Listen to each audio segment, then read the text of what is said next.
बनेंगे भिखारी, दिल पे मरने वाले मरेंगे भिखारी। सच है दुनिया वालों के हम हैं अनाड़ी।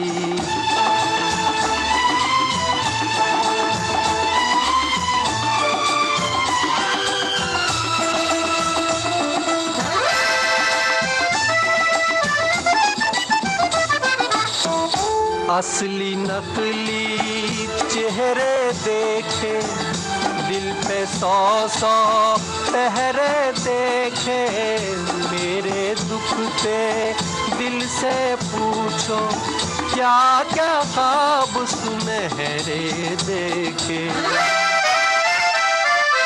टूटा जिस तारे पे नजर थी हमारी, टूटा जिस तारे पे नजर थी हमारी। सब कुछ सीखा हमने, ना सीखी होशियारी।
मीडियम वेव 483.1 मीटर अर्थात 621 किलोहर्ट्ज पर ये आकाशवाणी का पटना केंद्र है।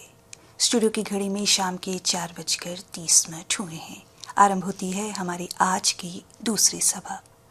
सभा के आरंभ में लीजिए सुनिए युवाओं के लिए हमारा खास कार्यक्रम युववाणी।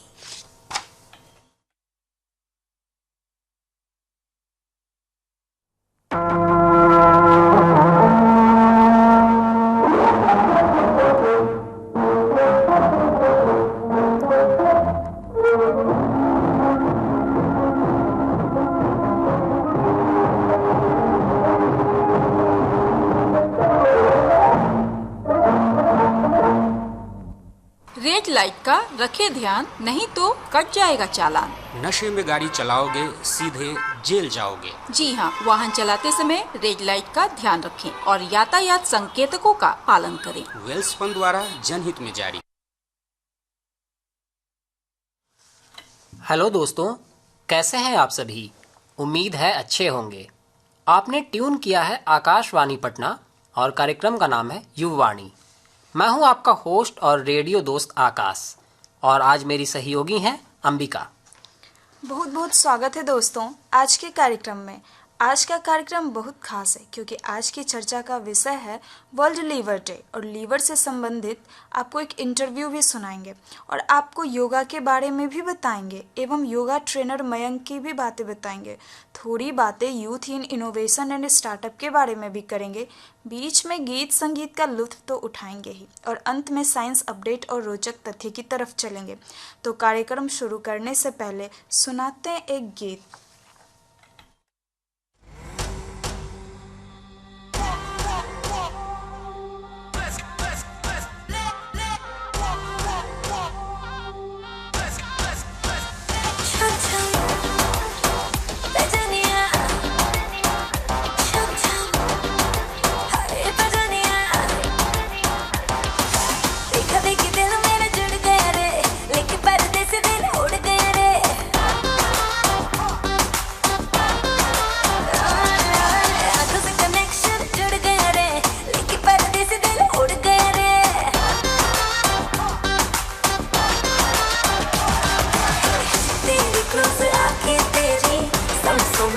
जाऊं राजा, तेरे क्लोज आके तेरी सांसों में समाऊं, तेरी नींदें चुरा लूं।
अंबिका, क्या आपने कभी सोचा है कि जब हम बीमार पड़ते हैं तो दवाएं क्यों लेते हैं?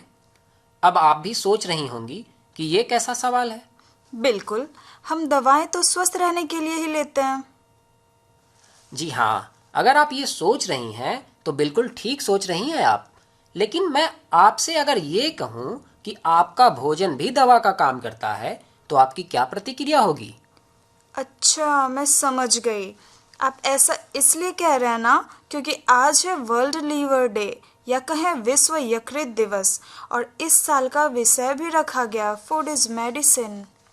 बिल्कुल ठीक कहा आपने अंबिका। हमारा भोजन भी दवा का काम करता है, यानी हम पौष्टिक भोजन अपने शरीर में ग्रहण करें तो हमें दवाओं की जरूरत बेहद कम या शायद ना भी पड़े। जब हम अपने लीवर यानी यकृत को स्वस्थ रखते हैं तो शरीर के दूसरे अंगों को भी स्वस्थ रखने में बेहद मदद मिलती है। हम ऐसा क्यों कह रहे हैं? इसके लिए लीवर के फंक्शन को समझना होगा कि यह हमारे शरीर में काम क्या करता है। हमारा दिमाग सोचता है, दिल पूरे शरीर में खून पहुंचाता है, किडनी यानी गुर्दा खून को साफ करता है। लेकिन लीवर क्या करता है? दरअसल लीवर उस कर्मचारी की तरह है जिसके काम के बारे में किसी को पता नहीं होता।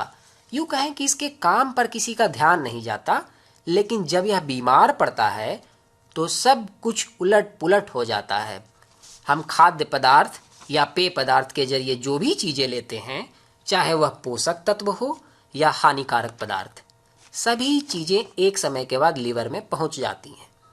लीवर के पास हानिकारक पदार्थों को बेअसर करने के कई तरीके होते हैं। यह अल्कोहल को पहले एसिटिक एसिड में बदलता है और फिर पानी और CO2 में।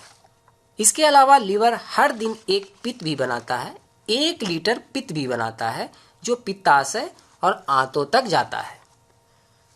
यह पित्त फैट्स को पचाने के लिए अहम होता है। इतना ही नहीं, लीवर फैट्स को पचाने के अलावे मिनरल्स, विटामिन्स और खून को स्टोर भी कर सकता है और जरूरत पड़ने पर उन्हें रक्त प्रवाह में भेज सकता है। तो अब तक आपने जाना कि हमारे शरीर में लीवर का क्या काम है। अब समय हो चला है इतने महत्वपूर्ण अंग को स्वस्थ कैसे रखें ये जान लेने का। इसके लिए हम सुनेंगे पटना के जाने माने डॉक्टर बिमल से बातचीत, लेकिन उसके पहले हम आपको सुनवाते हैं ये प्यारा सा ट्रैक।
नजर जो तेरी लागी मैं दीवानी हो गई।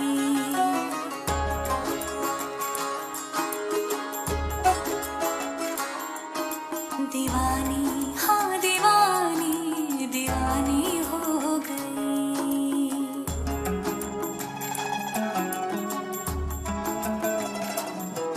मशहूर मेरी इश्क की कहानी हो गई। जो जग ने न मानी तो मैंने भी ठानी, कहा थी मैं देखो कहाँ चली आई। कहते हैं ये दीवानी मस्तानी हो गई।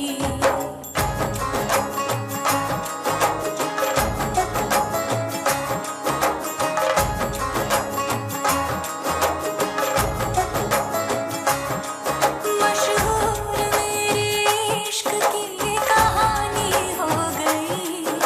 जो जग ने न मानी तो मैंने भी ठानी, कहा थी न देखो कहाँ चली आई। कहते हैं ये दीवानी मस्तानी हो गई। दीवानी हाँ दीवानी दीवानी हो गई।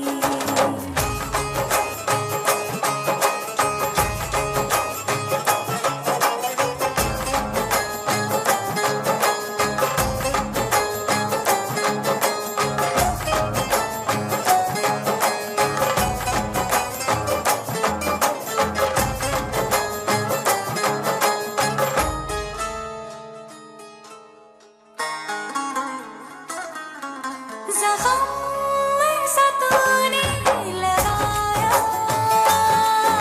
दीवानी दीवानी दीवानी दीवानी हो गई। मरहम ऐसा तूने लगाया। रुहानी रुहानी रुहानी रुहानी हो गई। पहचान मेरी इश्क की अब तो पहचान मेरी इश्क की अब तो रवानी रवानी रवानी हो गई। मशहूर मेरी इश्क की कहानी हो गई। कहते हैं ये दीवानी मस्तानी हो गई। दीवानी हम दीवानी दीवानी हो गई। मशहूर मेरी इश्क की कहानी हो गई। जो जग ने न मानी तो मैंने भी ठानी, कहा थी न देखो कहाँ चली आई। कहते हैं ये दीवानी मस्तानी हो गई। दीवानी हाँ दीवानी दीवानी हो गई।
सुना। अभी आपने सुना फिल्म बाजीराव मस्तानी से श्रेया घोषाल और साथियों की आवाज में ये गीत।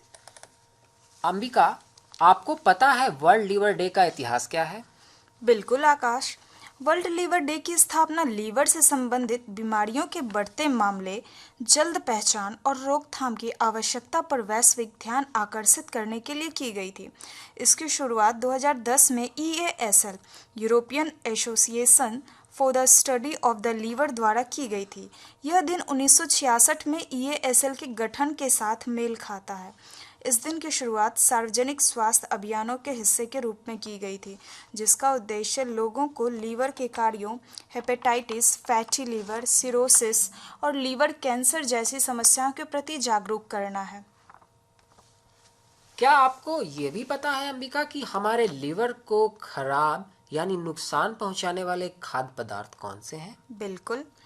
अगर जो हम नुकसान पहुंचाने वाले खाद्य पदार्थ की बात करें तो अल्कोहल, अधिक मात्रा में शराब पीने से लीवर में वसा जमा हो सकती है।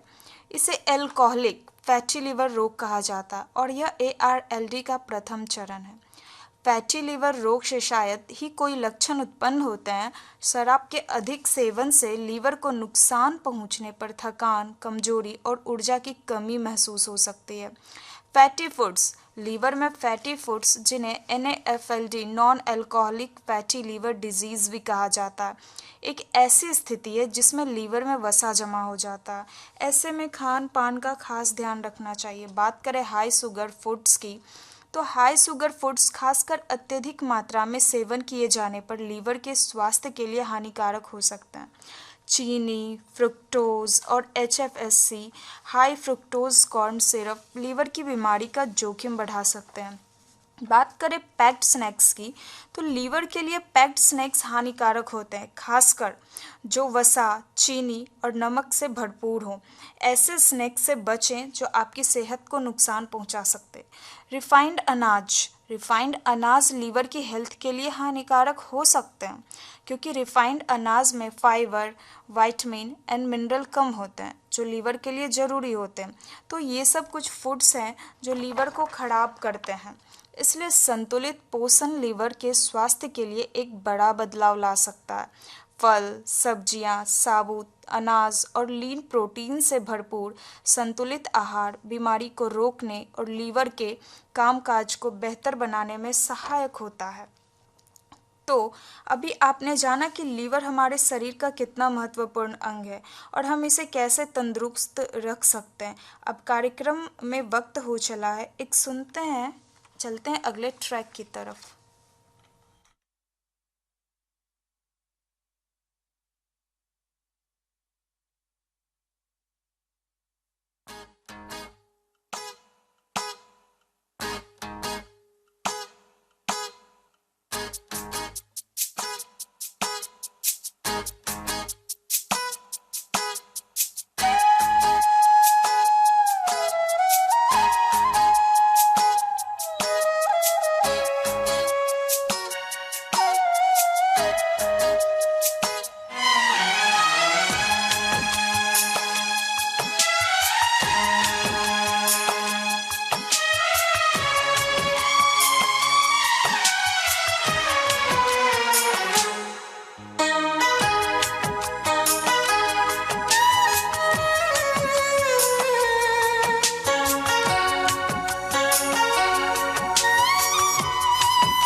जाते हुए लम्हों जरा ठहरो, जरा ठहरो।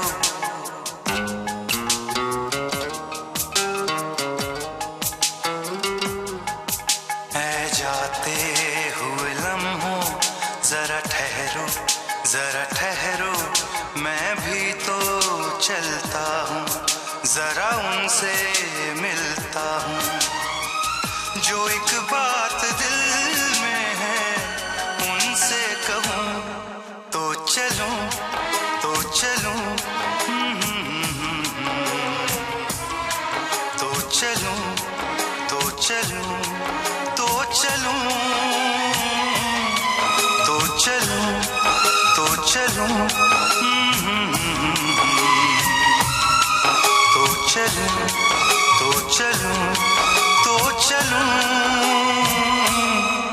ऐ जाते हुए लम्हों जरा ठहरो जरा ठहरो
सांसों में आँखों में ख्वाबों में यादों में और इस दिल में उनको छुपा के रखूं तो चलूं तो चलूं तो चलूं तो चलूं तो चलूं ऐ जाते हुए लम्हों जरा ठहरो जरा ठहरो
फासले आते जाते रहें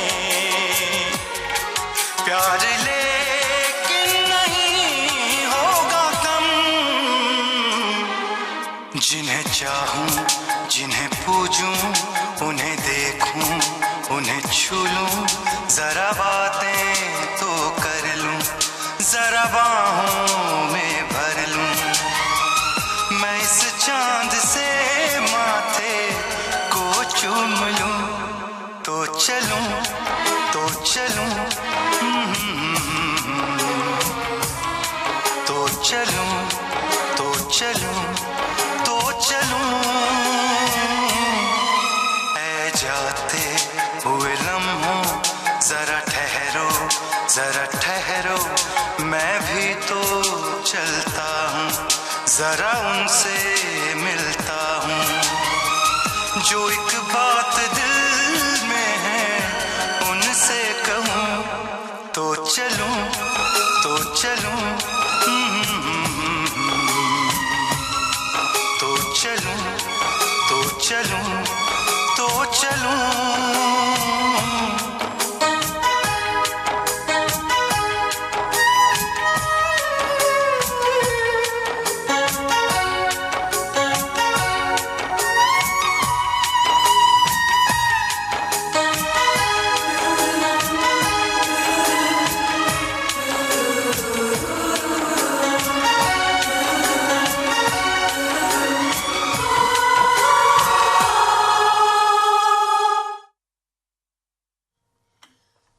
चलूं।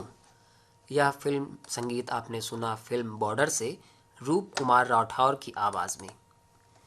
अब समय हो चला है लीवर की आम बीमारियों के बारे में जानने का। जानकारी दे रहे हैं डॉक्टर बिमल कुमार, जिनसे बातचीत की है अजीता चौबे ने। डॉक्टर साहब, ये हम जानते हैं कि लीवर या यकृत हमारे शरीर का एक बहुत ही महत्वपूर्ण अंग है। क्या क्या काम करता है ये शरीर में? लीवर हमारे शरीर का एक मास्टर ग्लैंड कहलाता है जी। और लीवर से ही हमारे शरीर में एल्बुमिन जो ब्लड में है वो बनता है, और लीवर में ही बाइल, जिसको हम लोग पित्त कहते हैं जी। वो लीवर में ही पित्त बन के फिर वो पित्त की नली कॉमन बाइल डक्ट थ्रू छोटी आंत में जाता है, जो कि हमारे भोजन को पचाने में एक अहम भूमिका पित्त निभाता है। और लीवर के और भी कई फंक्शन है। हमारे शरीर में जितने तरह का कोगुलेशन फैक्टर है, फैक्टर 8, फैक्टर 9, जो कि खून बहने के बाद जो जमने की प्रक्रिया है, वो सारे कोगुलेशन फैक्टर लगभग लीवर में ही बनता है।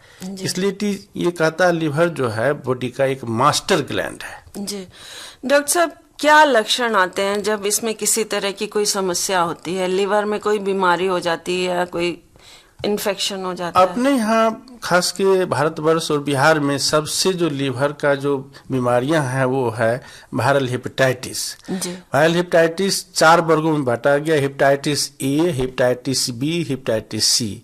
वायरल हेपेटाइटिस 2 ग्रुप में है। एक पानी के थ्रू होता है, जिसको कि हम लोग वाटर बोर्न हेपेटाइटिस कहते हैं। एक ब्लड के थ्रू होता है, जो उसमें हेपेटाइटिस बी सी है, जो कि ब्लड से फैलता है। जो पानी से आता है उसमें शुरुआती लक्षण जो है वो सबसे पहले कमजोरी लगना, भूख कम लगना, पेशाब पीला होना, उल्टी होना, पेट में हल्का दर्द होना, और कभी कभी आदमी अचानक बेहोश होके भी आता है। ये शुरुआती लक्षण है। होगी आपको कमजोरी लगेगा और आपको लगेगा कि हम जो है बहुत थके हुए हैं, टायर्डनेस, थके हुए हैं।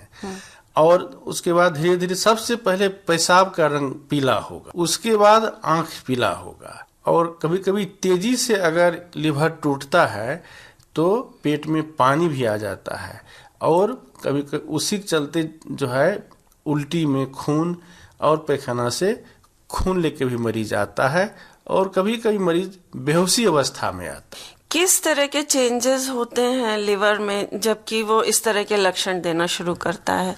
क्या हो जाता है उसमें?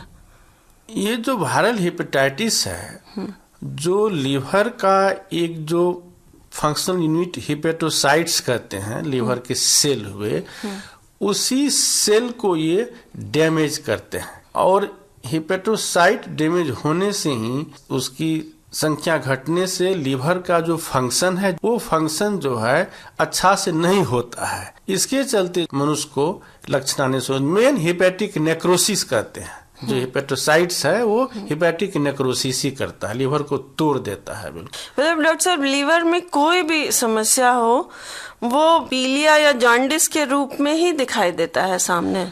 ये इन्फेक्टिव हेपेटाइटिस है। जो इन्फेक्टिव हेपेटाइटिस है उसमें लगभग 70% मरीज जॉन्डिस या पीलिया लेके आता है, और जो खास के कुछ केस में खास के हेपेटाइटिस सी में ज्यादा और बी में कम, लगभग हेपेटाइटिस सी में 30% विदाउट पीलिया का ही जो है शरीर में वो इन्फेक्शन चला जाता है, और वो एक जांच से ही पता चलता है। या ब्लड से जांच कीजिए हेपेटाइटिस बी सी का, या नहीं तो फिर अल्ट्रासाउंड से लीवर देख के लीवर के बारे में पता लगाया जाता है। मतलब हमारे क्षेत्र में लीवर में होने वाली मुख्य बीमारियों में ये इन्फेक्टिव हेपेटाइटिस जो आप बता रहे हैं, यही मेन कारण है। यही एक मुख्य कारण है। और भी कारण है, जैसे टीबी के ड्रग से होता है, ज्यादा आप दर्द की दवा खा लिए, बहुत हाई डोज में एस्पिरिन खा लिए, पैरासिटामोल खा लिए, तो उससे भी लीवर डैमेज होता है।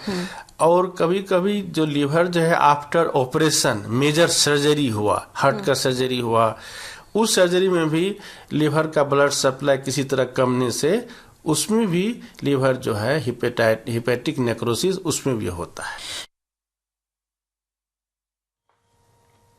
तो चलते हैं हम आज के समाचार हेडलाइंस की तरफ।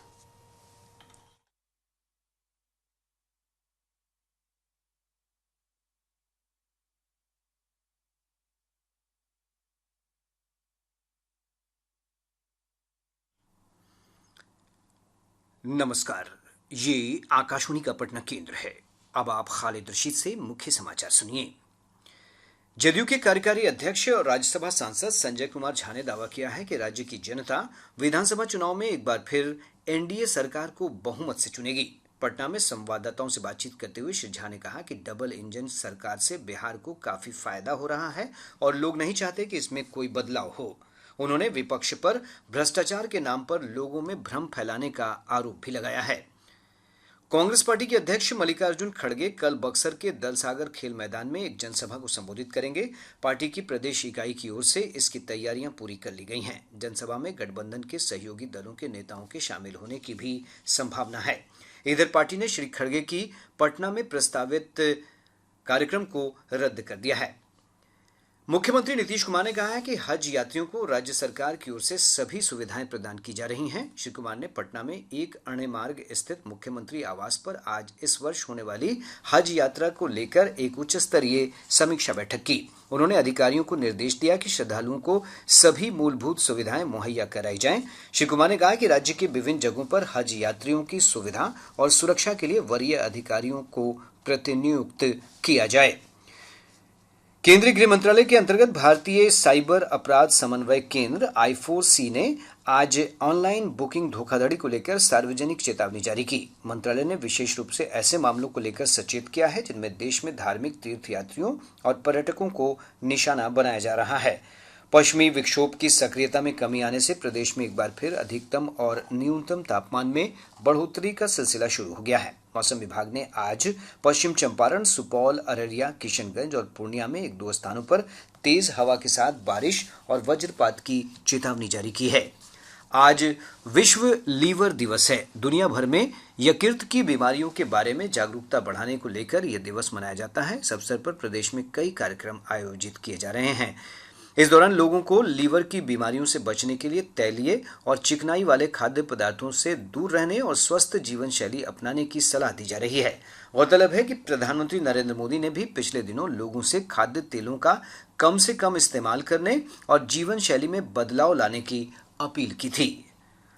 मुख्य समाचार समाप्त हुए। एक बार फिर से स्वागत है दोस्तों। अब आकाश आपको योगा और फिटनेस के बारे में बताएंगे। सबसे पहले मयंक आपका स्वागत है और सबसे पहला सवाल होगा आपसे कि योग क्या है। हरिओम, सभी को नमस्ते। सबसे पहले आकाश जी को बहुत बहुत धन्यवाद और आकाशवाणी पटना के सभी सदस्य को बहुत बहुत धन्यवाद। मुझे आज योग के बारे में कुछ शब्द रखने का सुनहरा मौका प्रदान किया गया है तथा सभी श्रोतागण को मेरा प्यार भरा नमस्कार। योग आज आप लोग को एक प्राचीन भारतीय प्रथा के बारे में बताने जा रहे हैं जिसने हाल के वर्षों में दुनिया भर में अधिक लोकप्रियता हासिल की है, क्योंकि दुनिया फिटनेस और कल्याण पर ध्यान केंद्रित कर रही है। और मैं अभी आपने पूछा योग क्या है। सबसे पहले योग क्या है, पतंजलि के योग सूत्र के पहले सूत्र में बताया गया है कि अर्थ योग अनुशासनम, अनुशासन ही योग है। आज के समय में नहीं सोने का, नहीं बैठने का, क्या खाना चाहिए क्या नहीं खाना चाहिए, अपने दिनचर्या के प्रति ही अनुशासन नहीं। तो आप अनुशासन में आएंगे तो ये ही योग है। और दूसरे सूत्र में महर्षि पतंजलि ने बताया है कि योगस चित्त वृत्ति निरोधा, मतलब चित्त की वृत्ति का निरोध ही योग है। जैसा कि आप समझ सकते हैं सरल शब्द में कि मन की वृत्तियों, मन में जो व्याधि, प्रॉब्लम, कष्ट आ रहा है उससे बाहर आ जाना ही योग है। आप ऐसे समझ सकते हैं। और योग तो बहुत ही प्राचीन ये है, बहुत पुराना है। इसका उपनिषद, ऋग्वेद में भी वर्णन है, बहुत सारे है, परिभाषा तो बहुत सारे हैं। अब आप हमें बताएं कि योग से निरोग रहने के लिए कितना समय एक व्यक्ति को प्रतिदिन देना चाहिए। जैसा कि हम सभी जानते हैं, योग करने के लिए समय निर्धारित ये कंडीशन पे है कि आप कितना स्वस्थ हैं, आपका मानसिक और शारीरिक स्थिति को नापा जाता है। पहले आप किस रेंज के हैं, कितना समय, योग जो प्रारंभिक स्थिति है इनिशियल पीरियड में जो स्टार्ट कर रहे हैं तो उसको 15 से 20 मिनट सफिशिएंट है। जैसे अभ्यास में वो पारंगत होते हैं फिर 30 से 60 मिनट कर सकते हैं, और बहुत उच्च कोटि के साधक हैं तो 60 से 90 मिनट तक अभ्यास को कर सकते हैं। योग के बारे में अलग अलग दृष्टिकोण है। योग में कितना समय अभ्यास करना चाहिए इस पर निर्भर करता है आपके पास कितना समय है, आपके लक्ष्य क्या है और आपका वर्तमान फिटनेस स्तर क्या है। मतलब व्यक्ति के स्वास्थ्य और उम्र ये सब चीजों को ध्यान में रखते हुए समय का निर्धारण किया जाता है। हाँ जी, और शुरुआती में 15 से 20 मिनट प्रतिदिन कर सकते हैं, और कुछ दिन के अभ्यास हो गए अभ्यासी तो आप 30 से 60 मिनट प्रतिदिन कर सकते हैं। यदि आप अनुभवी है तो 60 से 90 मिनट प्रतिदिन रख सकते हैं इसका। जरूर है ना। कुछ इसमें सावधानी भी रखा जाता है कि आप अभ्यास कर रहे हैं, आपको पिंचिंग हो रहा है, मतलब कि चींटी जैसा काटने जैसा फील हो रहा है, तो आपको उसी समय आपको अभ्यास को रोक देना है। कुछ इसमें सावधानी को ध्यान में रखा जाता है सर। ठीक है, हम अगले प्रश्न पर आते हैं। मयंक, आप बताएं कि योग और फिटनेस का आपस में संबंध क्या है? कैसे एक व्यक्ति योग के द्वारा खुद को फिट रह सकता है, और व्यक्ति के फिटनेस का पैमाना क्या है, किस व्यक्ति को फिट माना जाए? ठीक है, योग तो आज सभी लोग योग से परिचित हैं, क्योंकि अब योग एक विश्व पर्व के रूप में मनाया जा रहा है। अंतर्राष्ट्रीय योग दिवस के रूप में 21 जून को मनाया जाता है। सभी जान रहे हैं, योग अपना स्टेटस में भी डालते हैं, नहीं भी करते हैं वो भी अपना करके लगाते हैं। योग के प्रति बहुत लोग जागरूक हो चुके हैं। और फिटनेस जैसे है कि फिटनेस तो बहुत जिम में भी हो रहा है। फिटनेस आप फिट रहने के लिए, मतलब आप फिट रहने के लिए आप जिम कर रहे हैं, मतलब वहां पे कोई नियम कायदा भी आपको मेंटेन करना है कि हाँ जिम कर रहे हैं आप फ्रेश हैं या नहीं है। बहुत लोग ऐसे होते हैं कि 4-5 दिन फ्रेश नहीं हो पाते हैं, कॉन्स्टिपेशन से गुजर रहे हैं, क्रोनिक स्टेज में, फिर भी वर्कआउट करने लगते हैं। उस केस में आप बहुत बड़े गंभीर रोग आपको हो सकता है, होने का संभावना है। तो इसका आपको चेक करना है। फिटनेस रहने के लिए बहुत सारे मेथड है। जैसे आप स्विमिंग कर लेते हैं, स्विमिंग से भी बहुत अच्छा एक्सरसाइज, संपूर्ण शरीर का अभ्यास हो जाता है। स्कीटिंग है, रस्सी कूद का, उससे भी अभ्यास हो जाता है। फिटनेस आप रह सकते हैं, मगर फिट बाहरी दिखावा जैसे कि हमारा बाइसेप्स बन गया, ट्राइसेप्स मसल्स हो गया, चेस्ट मसल्स देख रहा है, हमारे पूरा बेली एकदम फिट है, हम 6 पैक दिख रहा है, तो हम इसे कंप्लीट फिट नहीं मान सकते हैं। क्योंकि हम मानसिक रूप से स्वस्थ है या नहीं है, इसको बहुत ही जरूरी है। क्योंकि जो इंसान मानसिक रूप से स्वस्थ नहीं है वो शारीरिक रूप से स्वस्थ कहलाने से स्वस्थ नहीं हो सकते हैं। क्योंकि आप देख सकते हैं कि स्ट्रेस भरा पूरा है, सभी स्ट्रेस में ही जी रहे हैं। तो इससे आप बाहर हो सकते हैं योग के ही माध्यम से। योग आपको मन के पूरा मन में जितना भी व्याधि है, मतलब कि प्रॉब्लम चल रहा है, वो आपको मतलब सॉल्व कर देगा। अच्छी नींद आती है ना, आप इंटरनली स्ट्रांग हो जाएंगे। कितना भी आपको व्याधि आ जाए लाइफ में, आप उससे फाइट कर सकते हैं। तो यानी ये कहना गलत नहीं होगा कि जो व्यक्ति जिम ज्वाइन कर रहा है और उसकी कद काठी काफी शानदार दिख रही है, उसके मसल्स दिख रहे हैं, वो व्यक्ति फिट हो। हाँ, ये कोई गारंटी नहीं है कि वो फिट ही हो। आप देखे होंगे कि आप हैवी वेट उठा रहे हैं, लिफ्ट कर रहे हैं और उन्हें हार्ट अटैक आ जा रहा है। ऐसा क्यों हो रहा है? क्योंकि ऐसा मेरे अनुसार, मेरे मतलब राय से ऐसा होना चाहिए कि जो व्यक्ति जिम में जाते हैं और वहां पे उनकी पहले बीपी क्या है, ब्लड प्रेशर क्या है प्रेजेंट में, उसके बाद वर्कआउट करे, और उनका पल्स रेट क्या है, ये बहुत जरूरी है। कुछ विदाउट जांचे पड़ताले और वर्कआउट कर रहे हैं, जोश उत्साह में एक से एक अच्छे म्यूजिक लग जाते हैं डीजे टाइप का, और उस पर वर्कआउट करते हैं। तो और योग में थोड़ा ये डिफरेंट है, ये सब बात नहीं ध्यान रखा जाता है, उसमें पूरा डिफरेंट है। एक्सरसाइज में आप देखिए शूज पहन के कर रहे हैं, है ना, तो कपड़ा आपका टाइटली पैक है वो उसमें भी, मगर योग में है कि पूरा शरीर रिलैक्स होना चाहिए। आपको श्वास पर श्वास फोकस करना है। ठीक है। और फिट आप तभी मान सकते हैं जब आप मन से स्वस्थ हैं तो। अच्छा, ये आज की जो लोगों की दिनचर्या है, अधिकांश लोग उसमें ऑफिस जाते हैं, उनका 9 to 5 जॉब होता है, तो कई बार ये होता है कि ऑफिस में भी वो तनाव या थकान महसूस करते हैं। क्या ऑफिस में भी कोई योग संभव है या किया जाना चाहिए? जी बिल्कुल, योग आज के बहुत आसान हो गया है। आप ऑफिस में हैं तो चेयर पे बैठे हैं, बहुत सारे स्ट्रेचिंग का अभ्यास है, ब्रीदिंग पे फोकस कर सकते हैं, कुछ प्राणायाम है वो कर सकते हैं और आप तनाव से मुक्त हो सकते हैं। क्योंकि आप कोई मतलब आप मानिए कि एक ऑफिस में वर्क कर रहे हैं सिस्टम पे, आपका बार बार फ्रंटल आपका नेक जो है आपके फ्रंट आगे की ओर झुका हुआ है और आपको प्रेशर पड़ रहा है, सर्वाइकल रीजन में पेन हो रहा है, तो बीच बीच के समय 1 घंटे हो गया, 45 मिनट हो गया, आप स्ट्रेचिंग कर सकते हैं, गर्दन का अभ्यास कर सकते हैं, गिरवासन चालासन कर सकते हैं, गर्दन को आगे पीछे राइट और लेफ्ट, और इसमें भी श्वासों पर ध्यान देकर करते हैं तो बहुत ही ज्यादा लाभ आपको मिल पाएगा। बहुत उपयोगी जानकारी आपने दी कि ऑफिस में भी योग किया जा सकता है।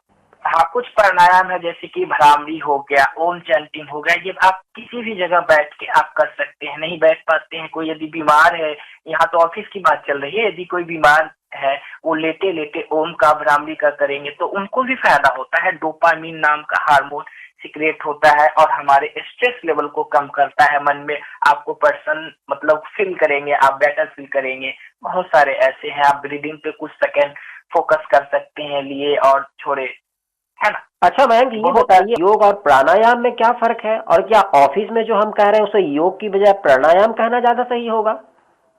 योग मतलब कुछ अभ्यास होते हैं, जैसे बैठे बैठे चेयर पे है आप तरासन कर सकते हैं, जैसे कि आपको स्ट्रेचिंग होगा जिससे कि वर्टिब्रा हमारे हैं 32 वर्टिब्रा बैठा हुआ है, आपस में मिला हुआ है। जब हम बैठे बैठे तरासन करेंगे तो हर वर्टिब्रा के बीच फैलाव होगा और इसी वर्टिब्रा के बीच स्पाइनल कॉर्ड से पूरा नर्व्स गया है जो हमारे संपूर्ण शरीर में फैला हुआ है एक मकड़ी के जाल की तरह, राइट। तो उसमें स्ट्रेचिंग होगा, ब्लड का फ्लो अच्छा होगा, रक्त संचार अच्छा होगा, तो उससे आप स्वस्थ रह पाएंगे। ये तो अभ्यास आ गया है, अभ्यास ये हो गया। और प्राणायाम हो गया कि प्राणों का विस्तार, जैसे कि मतलब ब्रीदिंग टेक्निक को कर सकते हैं प्राणायाम। आपको प्राणायाम में आप श्वास इनहेल कर रहे हैं, एक्सहेल कर रहे हैं, जैसे कि अनुलोम विलोम हो गया, नाड़ी शोधन भी करते हैं इसे, है ना, alternate nostril breathing in English बोलते हैं। ये सब टेक्निक आप ऑफिस में बैठ के कर सकते हैं क्योंकि ये सारे हमारे रिस्पिरेटरी सिस्टम का वर्क है, आप बैठ के कर सकते हैं बहुत ही अच्छे तरीकों से। ठीक है। आखिरी सवाल हमारा आपसे होगा मयंक कि क्या बच्चों और वयस्कों के लिए अलग अलग योगासन होते हैं या एक ही योगासन सभी को करना होता है? जी बिल्कुल, बच्चों और वयस्कों के लिए अलग योग होता है। और बच्चों को, क्योंकि बच्चा है और योग कराने लगे तो बच्चे भागेंगे, तो बच्चों को योग कैसे सिखाना है, बच्चों को योग को खेल खेल में सिखाना है, गीत और कहानी के रूप में प्रस्तुत करके सिखा सकते हैं ताकि इससे वो प्रभावित हो और अच्छे से सीख पाए, है ना। वयस्कों को योग को पारंपरिक विधियों का पालन करने के लिए बताएंगे, प्रोत्साहित करेंगे और उसमें श्वास प्रश्वास का क्या विधि है, क्योंकि हर अभ्यास में हमें योग में श्वास प्रश्वास पे विशेष रूप से ध्यान दिया गया है, क्योंकि ये हमारे शारीरिक के साथ साथ मानसिक स्तर पे भी ये वर्क करता है। तो हम जो भी अभ्यास कर रहे हैं, जैसे कि पैर की उंगली को ही मोड़ रहे हैं तो पाद उंगली नमन में, तो वहां पे श्वास को बाहर कर रहे हैं, तो हमें ध्यान रखना है कि कंसंट्रेट करना है, जो भी अंग का हो रहा है उस पे हमें सजगता अपनी बनाए रखना है। और ये है बच्चे को आसन बेसिक अभ्यास धीरे धीरे सिखाएंगे और बच्चों जो व्यासक हैं उसको थोड़ा कठिन आसन, धीरे धीरे एडवांस लेवल का भी आसन सिखाते जाएंगे। यंग है वो बातों को समझ पाएंगे आसानी से, और बच्चे योग करते हैं तो उसमें कंसंट्रेशन पावर, मेमोरी शार्प होता है, और व्यासक जो करते हैं यंग तो उसमें नींद अच्छी आती है, तनाव का लेवल कम हो जाता है, आत्मविश्वास विकसित होता है। सुसाइडल अभी देख रहे हैं केस कितना बढ़ रहा है, थोड़ी छोटी छोटी बातों में सुसाइड कर ले रहे हैं, तो यदि व्यासक करते हैं योग तो इस चीज से बचे रहेंगे। मयंक, आपने योग और फिटनेस को लेकर के काफी महत्वपूर्ण जानकारी हमारे श्रोताओं को दी। आपने अपने दिनचर्या में से कीमती वक्त हमारे लिए निकाला, इसके लिए आपका बहुत बहुत धन्यवाद। एक और कहा गया है कि अच्छे स्वास्थ्य के बिना संसार का हर सुख बेकार है, स्वस्थ रहकर ही मनुष्य सुविधाओं का उपभोग कर सकता है, और ये भी संभव हमारे योग से ही हो सकते हैं। बहुत शुक्रिया मयंक आपका। जी प्रणाम। दोस्तों, अभी आपने योग प्रशिक्षक मयंक से की गई इस टेलीफोनिक बातचीत को सुना। जिसमें वे बता रहे थे हमारे फिटनेस से योग का क्या वास्ता है। पहला सुख निरोगी काया, यह बात तो हम बचपन से सुनते आ रहे हैं और पढ़ते भी आ रहे हैं, लेकिन निरोगी काया के लिए जो सबसे जरूरी है वो है पौष्टिक भोजन और योग। इसके साथ आपने यह भी सुना होगा कि योग बनाए निरोग, तो करते रहिए योग। अब चलते हैं अंबिका के पास, जो आपको बताएंगी youth in innovation and startup के बारे में। तो दोस्तों, बात करें youth in innovation and startup में, तो भारत के युवाओं के लिए नवाचार और स्टार्टअप में भागीदारी बहुत अहम है। युवाओं के बीच उद्यमशीलता को बढ़ावा देने के लिए सरकार और निजी क्षेत्र मिलकर काम कर रहे हैं। युवाओं के लिए स्टार्टअप और नवाचार को बढ़ावा देने के कुछ उपाय हैं, जो कि इस प्रकार हैं। उद्यमशीलता की मानसिकता को बढ़ावा देना, रचनात्मक आलोचनात्मक सोच, समस्या समाधान, लचीलापन और अनुकूलनशीलता जैसे गुणों को विकसित करना, शिक्षा और कौशल विकास, संसाधनों और फंडिंग तक पहुंच को आसान बनाना, मार्गदर्शन और रोल मॉडल देना, प्रौद्योगिकी और नवाचार को अपनाना, युवाओं के नेतृत्व वाले स्टार्टअप को समर्थन देना। बात करें युवाओं के लिए स्टार्टअप और नवाचार के कुछ उदाहरण की, तो कोड एंटरप्राइज, जो सिगरेट के कचरे को इकट्ठा करके दिल्ली भेजता है, जहां इसे रिसाइकल किया जाता। राजा सिद्धार्थ, जो वेब डिजाइनिंग पर ध्यान केंद्रित करते हैं और इंस्टा मोजो के साथ काम करते हैं। तो youth in innovation and startup में बस इतना ही। अब चलते हैं अगले ट्रैक की तरफ।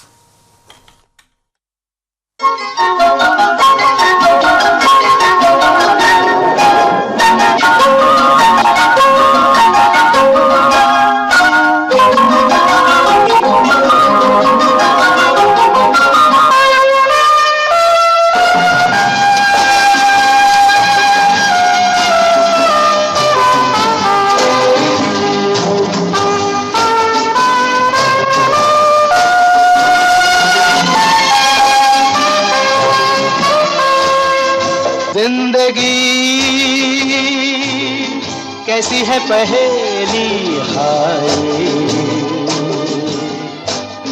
कभी तो हंसाए कभी ये रुलाए। जिंदगी कैसी है पहेली हाय, कभी तो हंसाए कभी ये रुलाए।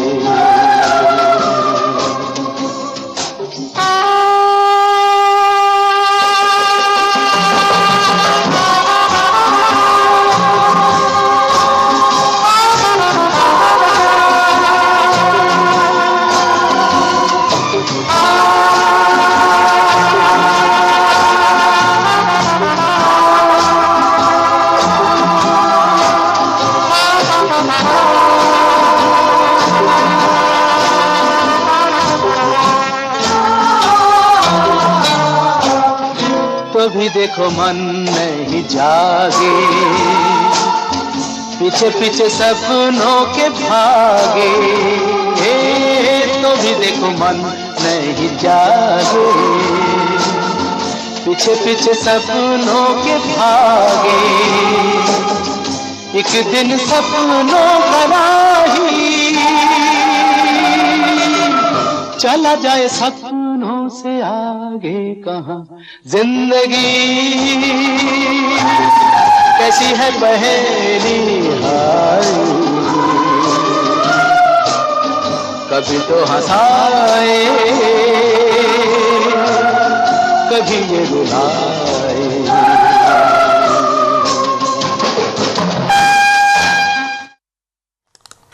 दोस्तों, अभी आपने सुना फिल्म आनंद से मन्ना डे की आवाज में ये प्यारा सा गीत। अब आकाश आपको कुछ रोचक तथ्य के बारे में बताएंगे। दोस्तों, आज हम बात करेंगे मानव शरीर के बारे में कुछ रोचक तथ्यों की। क्या आप जानते हैं नवजात शिशु करीब 1 महीने तक बिना आंसू के ही रोता है। एक वयस्क और एक बच्चे के शरीर में कुल हड्डियों की गिनती में फर्क होता है। बच्चे के शरीर में 300 और वयस्क के शरीर में 206 हड्डियां होती हैं। दरअसल होता यह है कि बच्चा जैसे जैसे बड़ा होता है उसकी कई हड्डियां आपस में जुड़ जाती हैं। मानव शरीर में सबसे लंबी कोशिका मोटर न्यूरॉन कहलाती है। मानव शरीर में सबसे लंबी हड्डी जांघ की हड्डी होती है जिसे फीमर कहा जाता है। वहीं अगर सबसे छोटी हड्डी की बात करें तो इसे स्टेपल कहते हैं और यह हमारे कान के मध्य भाग में होती है। मानव का कान 20 हर्ट्ज से लेकर 20,000 हर्ट्ज तक की ध्वनि को सुन सकता है और मानव जीभ शरीर की सबसे मजबूत मांसपेशियां होती है जो दांतों के बीच सुरक्षित रहती है। मानव नेत्र की बाहरी मांसपेशियां सबसे तेज कार्य करती हैं। यह मुख्य रूप से पलक झपकाने और आंख की स्थिति को नियंत्रण करने में मदद करती है। बात करें हमारी भूख की तो हमारी भूख हमारी सांस लेने की शैली पर निर्भर करती है। संक्रमण, गले में खराश और अन्य विकारों से बचने के लिए हमें हमेशा नाक से सांस लेने की सलाह दी जाती है।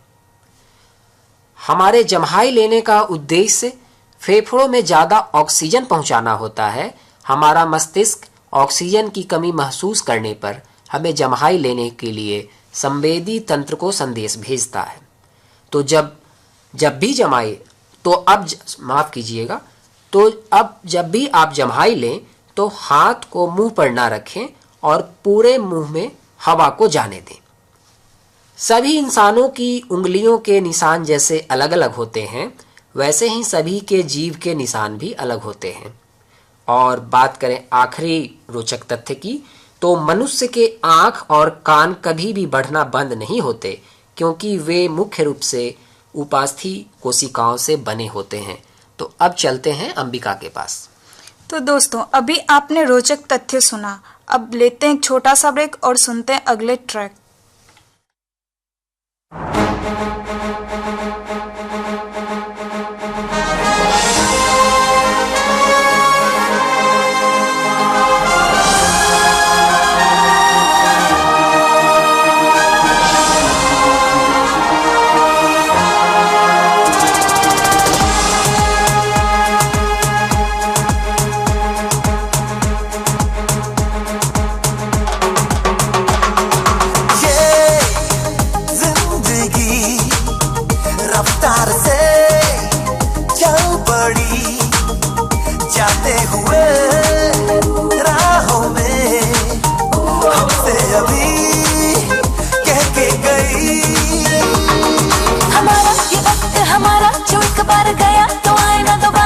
चलो जरा ये हवाओं का इशारा मेरे यारो।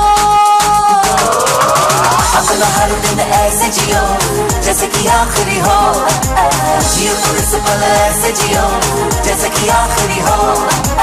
अपना हर दिन ऐसे जियो जैसे कि आखिरी हो। जियो तो इस पल ऐसे जियो जैसे कि आखिरी हो। Every moment now we're having a blast singing oh oh. Living every day like it's your last, singing oh oh. Living for today, letting go of the past, singing oh oh. Give it up, everybody sing oh oh. हम सब जो साथ में रहे, खुशियाँ सब हाथ में रहे, हमसे बस फासले रहे यूं। हर तुरुत चाहे कहीं भी किसी भी मोड़ पर बिगड़ेगी कोई बात भी अगर मिलके एक दूजे से कहें छोटी मोटी बातें ये आए जाए जैसे कि दिन और रातें ना आंखों से लगाना कभी ये बरसाते मेरे यारों। अपना हर दिन ऐसे जियो जैसे कि आखिरी हो। जियो तो इस पल ऐसे जियो जैसे कि आखिरी हो। अपना हर दिन ऐसे जियो जैसे कि आखिरी हो। जियो तो इस पल ऐसे जियो जैसे कि आखिरी हो। दोस्तों अभी आपने सुना फिल्म गोलमाल 3 से शान और उनके दोस्तों के आवाज़ में ये प्यारा सा गीत। अब चलते हैं साइंस अपडेट की तरफ। इंसानों को मिल गया है एलियंस का ग्रह। भारतीय वैज्ञानिक ने K2 18b पर पाया जीवन का चौंकाने वाला सबूत। जाने ये धरती से कितना अलग है। कैम्ब्रिज विश्वविद्यालय के शीर्ष खगोलविदों ने अध्ययन के दौरान पृथ्वी से बहुत दूर मौजूद एक ग्रह में जीवन से जुड़ी गतिविधि का अब तक का सबसे अच्छा संकेत देखा है। वैज्ञानिकों ने इस ग्रह में जीवन के होने की 99.7% संभावना जताई है। इस ग्रह में धरती की तरह जैसा पहचाना गया है। एलियंस के बारे में अध्ययन कर रहे वैज्ञानिकों को बड़ी सफलता मिली है। ब्रिटेन के वैज्ञानिकों को सुदूर अंतरिक्ष में मौजूद एक ग्रह पर एलियंस के होने का संकेत तो मिला है, किंतु वैज्ञानिक इस बारे में 99.7% ही आश्वस्त हैं। ब्रिटिश मीडिया आउटलेट द सन ने वैज्ञानिकों के हवाले से बताया है कि K2 18b नामक एलियंस ग्रह 120 प्रकाश वर्ष दूर है और हमारी पृथ्वी के आकार का लगभग 2.5 गुना बड़ा है। तो साइंस अपडेट में बस यहीं तक। अब चलते हैं अपने अगले ट्रैक की तरफ।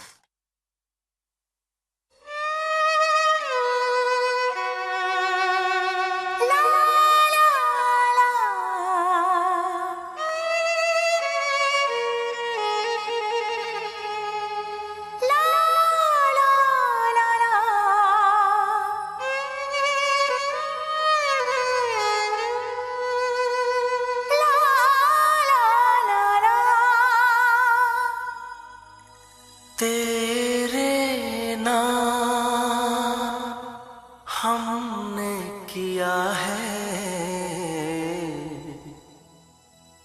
जीवन अपना सारा सनम हो, जीवन अपना सारा सनम।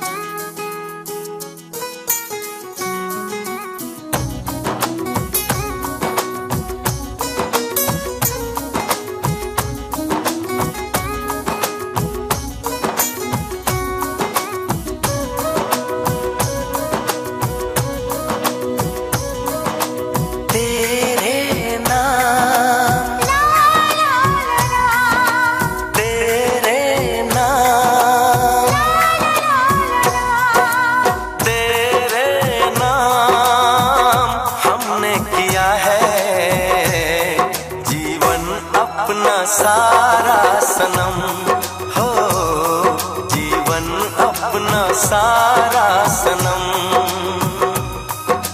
प्यार बहुत करते हैं तुमसे, इश्क है तू हमारा सनम हो, इश्क है तू हमारा सनम।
भी अब तो वीराना लगता है, हर अपना हमको बेगाना लगता है। हम तेरी यादों में खोए रहते हैं, लोग हमें पागल दीवाना कहते हैं। तेरे बिना तेरे बिना तेरे बिना नामुमकिन है जिंदगी का गुजारा सनम हो, जिंदगी का गुजारा सनम। अभी आपने तेरे नाम फिल्म से अलका याग्निक और उदित नारायण की आवाज में ये गाना सुना। तो दोस्तों, अब घड़ी इशारा कर रही है आपसे विदा लेने का। आपको ये कार्यक्रम कैसा लगा? अपने सुझाव और प्रतिक्रिया हमें लिख भेजिए feedback@airpatna@gmail.com पर। शुक्रिया।